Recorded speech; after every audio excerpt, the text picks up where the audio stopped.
Halo semuanya, saya Koko Kurniawan. Sekarang kita akan bahas tentang materi defer, panik, dan juga recover di Golang.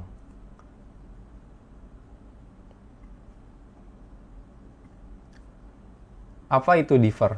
Nah, defer function adalah function yang bisa kita jadwalkan akan dieksekusi setelah sebuah function selesai dieksekusi. Nah, kadang-kadang tuh kita butuh mungkin mengeksekusi sesuatu setelah sebuah function itu dieksekusi. Cuma kita pengen function tersebut dieksekusi walaupun ada error sekalipun. Nah, itu kita simpan di function yang namanya defer function. Jadi defer function itu akan selalu dieksekusi walaupun ketika kita manggil sebuah function ternyata functionnya error. Nah, contohnya seperti apa? Contohnya seperti ini. Jadi kita misalnya punya sebuah function yang namanya logging. Ya, di sini ya print biasa lah ya. Nah, ini kita pengen panggil ini setiap selesai kita memanggil sebuah function. Maka contohnya di sini kita punya function yang namanya run application. Nah, agar function ini dipanggil setelah run application itu selesai dieksekusi, kita cukup tambahkan di awalnya menggunakan defer logging. Nah, defer logging itu kita memberitahu si Golang kalau setelah selesai ada program yang mengeksekusi function ini, run application, maka harus diakhiri dengan memanggil function logging. Jadi nanti kalau teman-teman, contohnya di sini kita nge-run application functionnya, nanti setelah function ini dieksekusi, maka dia akan mengeksekusi function logging. Jadi kita tidak perlu manual manggil function logging di sini. Oke, contohnya kita akan coba praktekkan. Jadi di sini kita buat defer. Jadi kita bikin sebuah function yang namanya logging. Namanya apa tadi? Selesai memanggil function. Nah, lalu di sini kita bikin function run application. Nah, di sini kita tambahkan run application, contohnya seperti ini. Nah, biasanya kan kalau kita mau manggil logging ya berarti di akhirnya ya, logging seperti ini. Nah, kita coba. Ini yang tanpa defer. Kita run. Nah, hasilnya run application, habis itu selesai memanggil function. Nah, gimana kalau di sini terjadi error? Contohnya, ini kita tambahkan value integer, result sama dengan value 10 dibagi value, contohnya ya. Lalu kita print line result. Nah, seperti ini. Nah, ini kalau kita masukkan 10, ini hasilnya tetap jalan, resultnya 1. Nah, gimana kalau kita masukkan 0? Error, lihat, funny. Kenapa? Karena kan angka kalau dibagi 0 dia error ya. Jadi ini errornya adalah integer divide by 0. Nah, ini ada run application keluar, si string ini keluar. Nah, tapi yang selesai memanggil functionnya nggak keluar. Kalau teman-teman perhatikan di sini nggak. Kenapa? Karena ketika programnya masuk ke run application, terus dia ngeprint ini, habis itu ketika masuk ke blok kode yang ini, dia langsung terjadi error. Ketika terjadi error, yang di bawahnya tidak akan dieksekusi.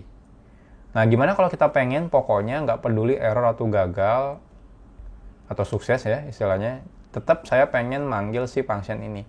Nah, itu kita bisa gunakan defer function. Jadi di sini kita di awal ya. Kenapa di awal? Karena kalau saya teman-teman di bawah, ya nanti tetap nyampe sini udah otomatis error. Jadi teman-teman biasakan menggunakan defer itu di atas. Nah, seperti ini. Nah, ini kita running lagi. Nah, kita lihat. Run application, ketika dapat funny, ya, tetap dia akan manggil selesai memanggil function. Jadi selesai memanggil functionnya dieksekusi. Jadi ini kalau misalnya teman-teman pengen ada sebuah function yang akan dieksekusi walaupun terjadi error di akhir. Contohnya kita nggak pakai error, contohnya 10. Nah, hasilnya ini, run application, habis itu resultnya berapa, habis itu baru dia manggil function si loggingnya. Jadi itu defer function di Golang. Nextnya, selain defer ada juga function yang lain, namanya adalah funny. Panic function ini adalah function yang bisa kita gunakan untuk menghentikan program. Jadi saat kita memanggil si panic function ini, maka program otomatis akan berhenti. Nah, panic function itu biasanya dipanggil ketika terjadi error pada saat program kita berjalan. Jadi kalau teman-teman menemuin error, teman-teman bisa panggil panic. Nah, saat panic function dipanggil, program akan terhenti. Namun, defer function tetap akan dieksekusi. Jadi ya contohnya sebelumnya yang pembagian dibagi 0 sebenarnya itu manggil panic function juga ya. Nah, cuma karena ada defer function sebelumnya, maka dia tidak otomatis langsung berhenti dan tidak memanggil defer function-nya. Jadi defer function tetap akan dipanggil. Nah, ini contohnya. Kita bikin an application, habis itu di sini ada run app, di sini kita kasih bolehan ya untuk nyoba error atau enggak. Habis itu kita defer an app, habis itu jika error, kita panic error. Oke, kita coba, kita akan bikin file baru, namanya panic. Kita bikin function yang namanya an app.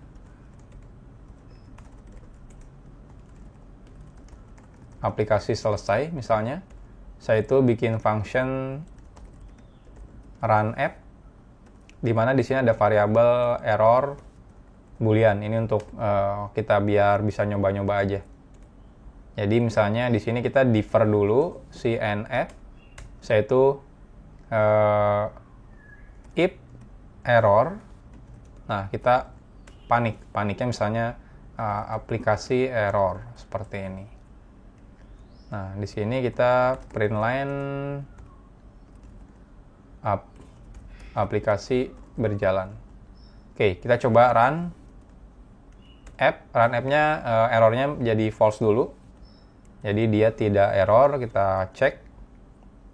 Nah, keluar aplikasi berjalan, habis itu aplikasi selesai, defer function-nya dipanggil. Nah, gimana kalau true errornya? Jadi dia akan nge-trigger panik. Kita lihat. Nah, lihat dia panik ya. Nah, tapi kalau teman-teman perhatikan di sini aplikasi selesai. Jadi ketika manggil di sini panik, yang di bawahnya tidak akan dieksekusi, jadi makanya tidak keluar aplikasi berjalan, tapi si defernya ini tetap dieksekusi dan otomatis keluar si aplikasi selesai. Nah, ini keluar panik dan errornya aplikasi error, seperti yang sama kita masukkan di sini. Jadi ini kalau teman-teman pengen istilahnya tuh ada sistem error dan terus pengen aplikasinya berhenti. Jadi kita bisa menggunakan panik. Nah, yang terakhir, di mana kalau misalnya biasanya kita menggunakan defer dan panik, ada juga yang terakhir. Terakhir itu adalah namanya recover. Nah, recover itu adalah function yang bisa kita gunakan untuk menangkap data panik. Jadi kalau misalnya ada panik, habis itu kita recover, maka aplikasinya tidak jadi berhenti. Nah, dengan recover, proses panik akan berhenti sehingga program akan tetap berjalan. Nah, sebelumnya kan kalau misalnya menghadapi panik, otomatis akan berhenti errornya. Tapi kalau misalnya kita menggunakan recover, paniknya itu tidak akan menghentikan aplikasinya. Nah, contohnya seperti ini, di run app, kita ngelakuin defer, habis itu jika error, maka panik. Nah, untuk menangkap panik errornya, kita bisa menggunakan recover. Habis itu kita assign ke dalam si message, artinya nanti string error ini akan ditangkap sama si recover. Nah, dengan kita menggunakan recover ini, maka aplikasinya akan tetap berjalan, tidak akan terjadi error aplikasi berhenti. Oke, kita akan coba. Ya, di sini kan kita udah lihat ya, kalau error, panik, dia akan aplikasinya error. Nah, gimana biar kita nggak mau si aplikasinya error?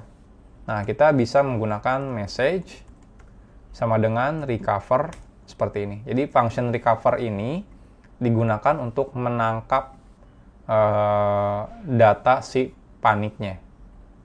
Nah, contohnya kalau misalnya ini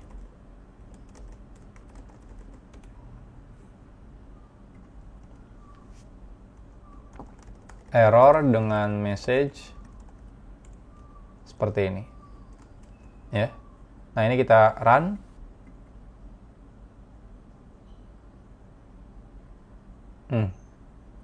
Ada yang salah sepertinya. Aplikasi error, masih tetap panik ya. Apakah ada yang kurang saya? Oh ya, ini kode yang salah ya.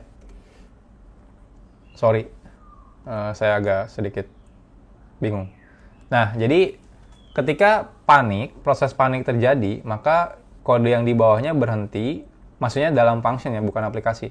Kode yang di bawahnya berhenti, maka dia akan, istilahnya kalau di aplikasi bahasa pemrograman yang lain, dia akan throw exception atau throw panic. Jadi dia akan berhenti di panic dan dia akan naik ke atas. Nantinya yang di bawahnya tidak akan dapat recover-nya. Terus gimana biar kita dapat? Maka kita perlu nangkepnya di luar si run app. Contohnya apa? Kita akan ngelakuin recover-nya di dalam si nApp. Jadi karena di sini ke atas, jadi kita harus pastikan si recover ini dieksekusi di akhir. Nah, gimana biar ini dieksekusi di akhir? Ya kita bisa masukkan ke dalam si differ function ini. Jadi ini kita bisa pindahkan ke sini. Contohnya seperti itu. Jadi di sini tetap panik. Nanti kan udah ada differ nApp. Nanti di nApp-nya kita cek dia panik atau enggak. Kalau panik kita print terjadi error. Ini kita run. Nah, ini error dengan message aplikasi error. Nah, gimana kalau ini tidak error, false? Nah, error message dengan nil. Jadi ini sebenarnya bisa kita cek. Jadi kalau if message sama dengan nil, ya. Sorry, ini tidak sama dengan nil. Nah, kita print ini. Kalau misalnya tidak error, maka kita print aplikasi selesai. Ini set. Nah, ini tidak error, aplikasi berjalan, aplikasi selesai. Nah, kalau misalnya kita set error, seperti ini, kita run, maka lihat keluar error dengan message aplikasi error. Jadi aplikasinya tidak langsung berhenti, tapi kita bisa tangkap di sini. Nah, untuk memastikan apakah benar aplikasinya tidak berhenti, kita coba tambahkan print line di sini. Echo misalnya ya. Kita running. Nah, lihat tetap keluar echo. Nah, gimana kalau kita tidak menggunakan recover? Ini saya komen. Kita run. Nah, lihat tidak ada kata echo. Artinya apa? Ketika manggil run application ini, terus dia panik, otomatis berhenti semuanya. Nah, dengan menggunakan recover di differ function ini, kita bisa menangkap errornya, habis itu bisa menghentikan si proses paniknya. Otomatis ke bawahnya pun akan dieksekusi. Jadi intinya programnya tidak berhenti. Nah, seperti ini. Jadi walaupun di sini dapat error, aplikasinya selesai, di situ tetap keluar yang echo ini karena paniknya sudah kita recover di sini.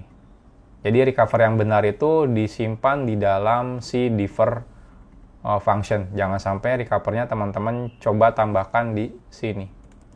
Karena kalau tambahkan di sini ini udah keburu panik. Jadi kalau di running ya tetap kena panik. Jadi pastikan teman-teman simpannya di differ function.